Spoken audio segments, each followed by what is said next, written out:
is said that he is the most groundbreaking electric bassist in history, and perhaps the most influential electric bassist today. There are few musicians who fundamentally change their instrument, and even fewer still who transcend their instrument altogether. Jaco Pastorius did both. Jaco tackled a vast array of genres: jazz, R&B, funk, and rock. It's hard not to imagine that if Jaco were still with us today, he'd be lending his bass talents to hip-hop and electronic albums. Jaco Pastorius often told people that he was the greatest bass player in the world. His assertion carried weight during his fleeting, yet impactful career, making his confidence seem justified rather than arrogant.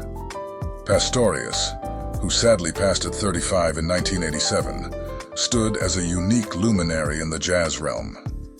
His style was unparalleled, with few able to replicate it even decades after his untimely death.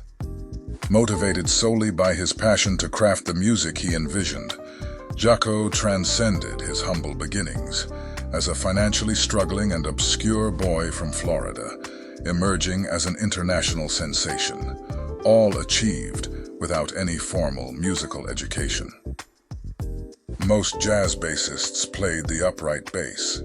At the time, with few exceptions, bassists typically remained in the background with the drummer, forming the rhythm section. Pastorius had other ideas for the bass player. He played an electric bass from which he had removed the frets. He played fast and loud, sang, and did flips. He spread powder on the stage so he could dance like James Brown. He joked around and talked to the crowd. A self-described Florida beach bum. He often went barefoot and shirtless. He was tall, lean, and strong, and for someone who played sports, the nickname Jaco fit. Pastorius's sound was as distinctive as his choice of instrument. Opting for a fretless bass, he applied epoxy resin to the fingerboard. This unconventional setup resulted in a vibrant, expansive sound, characterized by its richness and clarity. Pastorius played a number of Fender jazz basses over the years, but the most famous was a 1962 jazz bass that he called the Bass of Doom. When he was 21, Pastorius acquired the bass, which was modified by removing the frets. In 1986, the bass was repaired. After the repair, the bass was stolen from a park bench in Manhattan. It was later found in a guitar shop in 2006, but the shop owner refused to give it up. Robert Trujillo, bassist for Metallica, considered Pastorius to be one of his heroes. He felt that the family ought to have the bass and helped pay to have it returned to them, though he has used it and is its custodian. In 1999, Fender began selling the Fender Jaco Pastorius jazz bass in their Artist series. These instruments were modeled on the Bass of Doom. John Francis Pastorius III was born December 1st, 1951, in Norristown, Pennsylvania, the oldest of three boys, born to Stephanie Catherine, who was of Finnish descent, and musician John Francis Pastorius Jr., a singer and jazz drummer of German descent, who spent much of his time on the road. His family moved to Oakland Park near Fort Lauderdale when he was 8. The origin of Pastorius's nickname, Jaco, is disputed.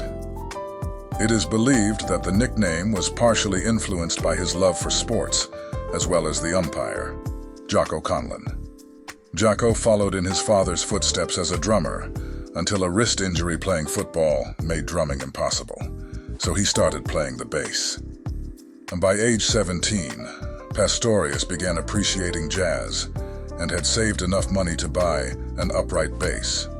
Its deep, mellow tone appealed to him, though it strained his finances. He had difficulty maintaining the instrument, which he attributed to the humidity in Florida.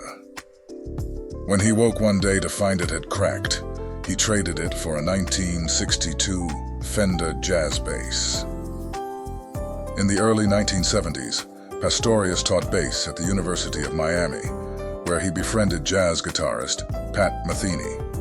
With Paul Bley and Bruce Ditmas, Pastorius and Metheny recorded an untitled album, Jaco, in 1974. Pastorius then played on Metheny's debut album, Bright Size Life, in 1976. A Jaco's debut solo album features a blistering rendition of Charlie Parker's Donna Lee and two of the tracks that changed bass playing forever, Continuum and Portrait of Tracy. He recorded his debut solo album, Jaco Pastorius, with Michael Brecker, Randy Brecker, Herbie Hancock, Sam and Dave, David Sanborn, and Wayne Shorter. Also in 1976, Pastorius played on Joni Mitchell's Hajira, one of the finest recordings in the legend's extensive catalog. It began a 4-album partnership that was a highlight of both artists' careers. In Jaco, Joni found the bass player of her dreams, explained author Michelle Mercer. He seized an opportunity to join Weather Report, a band he deeply admired. Having witnessed their performance in Miami, Jaco, never one to shy away, boldly introduced himself to co-leader Joe Zawinul with his claim of being the premier bass player globally. Their acquaintance blossomed, and when the band required a new bassist, Zawinul and Shorter extended an invitation to Jaco. Shorter recounted to the BBC, "The moment he struck that first note, Joe and I exchanged glances and knew, that's it." Pastorius was fully established as sole band bass player for the recording of Heavy Weather, which contained the Grammy-nominated hit Birdland.